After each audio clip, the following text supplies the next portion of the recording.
Hi ಸ್ನೇಹಿತರೆ, exam ಗುರು jobs YouTube ಚಾನಲ್ಗೆ ಎಲ್ರಿಗೂ ಸ್ವಾಗತ. ಇದು ರಾಜ್ಯಶಾಸ್ತ್ರ ವಿಭಾಗದ ಕ್ವಶನ್ ಆ್ಯಂಡ್ ಆನ್ಸರ್ನ ಪಾರ್ಟ್ 3 ವಿಡಿಯೋ ಆಗಿದೆ. ವಿಡಿಯೋನ ಸ್ಕಿಪ್ ಮಾಡದೆ ಪೂರ್ತಿಯಾಗಿ ನೋಡಿ. ಮೊದಲನೇ ಪ್ರಶ್ನೆ, ಅರಿಸ್ಟಾಟಲ್ ರವರ ರಾಜಕೀಯ ತತ್ವ ಸಿದ್ಧಾಂತವು ಡ್ಯಾಶ್ ಆಗಿದೆ. ಪ್ರಾಯೋಗಿಕ ಹಾಗೂ ವಿವರಣಾತ್ಮಕವಾದುದು. ಎರಡನೇ ಪ್ರಶ್ನೆ, ರಾಜ್ಯ ಎಂಬುದು ಭೂಮಿಯ ಮೇಲೆ ದೇವರ ನಡಿಗೆಯಾಗಿದೆ ಎಂದು ಹೇಳಿದವರು ಯಾರು? ಹೆಗಲ್. ಮೂರನೇ ಪ್ರಶ್ನೆ, ಹೊಂದಿಸಿ ಬರೆಯಿರಿ. ಒಂದು ಕಡೆ ಸಿದ್ಧಾಂತಗಳು, ಇನ್ನೊಂದು ಕಡೆ ಹರಿಕಾರರನ್ನ ಕೊಟ್ಟಿದ್ದೀನಿ. ವಾಸ್ತವವಾದ ಹ್ಯಾನ್ಸ್ ಮಾರ್ಗೆಂತೋ, ನವವಾಸ್ತವವಾದ ಕೆನೆತ್ ವಾಲ್ಟೇಜ್, ಶ್ರೀವಾದ ಕ್ರಿಸ್ಟಿನ್ ಸೆಲ್ವಿಸ್ಟರ್, ವಿಮರ್ಶಾತ್ಮಕ ಸಿದ್ಧಾಂತ ರಾಬರ್ಟ್ ಕಾಕ್ಸ್.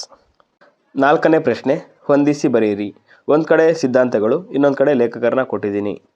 ಅಭಿವೃದ್ಧಿ ಶಾಸ್ತ್ರೀಯ ಸಿದ್ಧಾಂತ ಆಡಮ್ ಸ್ಮಿತ್, ಮಾರ್ಕ್ಸ್ ಅಭಿವೃದ್ಧಿ ಸಿದ್ಧಾಂತ ಕಾರ್ಲ್ ಮಾರ್ಕ್ಸ್, ಆರ್ಥಿಕ ಪರಿಪಕ್ವತಾ ಸಿದ್ಧಾಂತ ಅಲ್ವಿನ್ ಹನ್ಸೆನ್, ಉದ್ಯಮಿ ಸಿದ್ಧಾಂತ ಶುಂಪಿಟರ್. ಐದನೇ ಪ್ರಶ್ನೆ, ಜಾನ್ ಲಾಕ್ ರವರ ಪ್ರಕಾರ ಮಾನವನ ಎಲ್ಲ ಚಟುವಟಿಕೆಗಳ ಗುರಿಯು ಡ್ಯಾಶ್ ಆಗಿರುತ್ತದೆ. ಸಂತೋಷವನ್ನು ಪಡೆಯುವುದು. ಆರನೇ ಪ್ರಶ್ನೆ, ಶಾಸ್ತ್ರೀಯ ಸಿದ್ಧಾಂತವು ಯಾವ ಲಕ್ಷಣಗಳಿಂದ ಗುರುತಿಸಲ್ಪಡುತ್ತದೆ?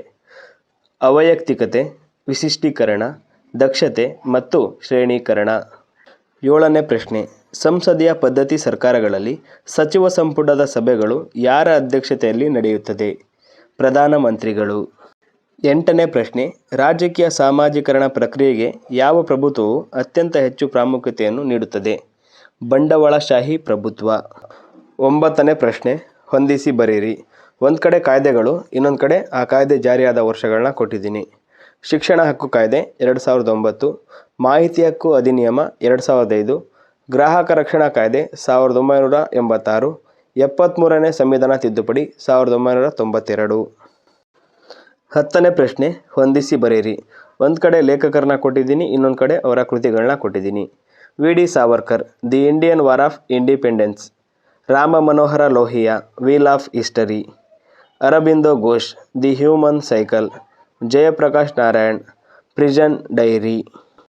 11ನೇ ಪ್ರಶ್ನೆ, ಒಂದು ದೃಷ್ಟಿ, ಒಂದು ಅಸ್ಮಿತತೆ, ಒಂದು ಸಮುದಾಯ. ಈ ಪರಿಕಲ್ಪನೆಯು ಇದರ ಮುಖ್ಯ ಉದ್ದೇಶವಾಗಿದೆ. ಆಸಿಯಾನ್ ಸಂಘಟನೆ.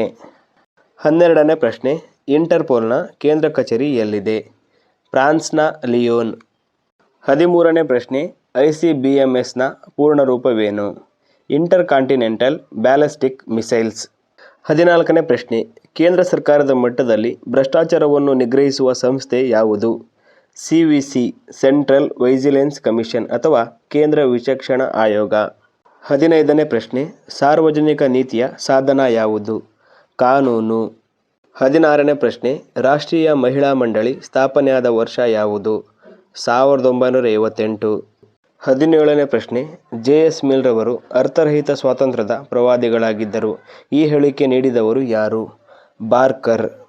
18ನೇ ಪ್ರಶ್ನೆ, 20ನೇ ಶತಮಾನದಲ್ಲಿ ಕಮ್ಯುನಿಟೇರಿಯನ್ ಪದವನ್ನು ಮೊದಲು ಬಳಸಿದವರು ಯಾರು? ಜಾನ್ ಗುಡ್ವೇರ್ ಬಾರಬಿ. 19ನೇ ಪ್ರಶ್ನೆ, ಪ್ರತಿಯೊಂದು ಮನೆಗೆ ಚರಂಡಿಯಂತೆ ಪ್ರತಿಯೊಂದು ಸಂಘಟನೆಗೆ ಅಳತೆಗೋಲು ಇರಬೇಕು. ಈ ಹೇಳಿಕೆ ನೀಡಿದವರು ಯಾರು? ವಿರ್ವಿಕ್. 20ನೇ ಪ್ರಶ್ನೆ, ಸ್ತ್ರೀವಾದಿಗಳು ಯಾವುದನ್ನು ಸಂದೇಹದಿಂದ ನೋಡುವರು? ಪ್ರಭುತ್ವವನ್ನು. 21ನೇ ಪ್ರಶ್ನೆ, ಕಾನೂನು, ನಿಬಂಧನೆಗಳು, ನೀತಿಗಳು ಹಾಗೂ ನಿರ್ಣಯಗಳು ಡ್ಯಾಶ್ ಆಗಿವೆ.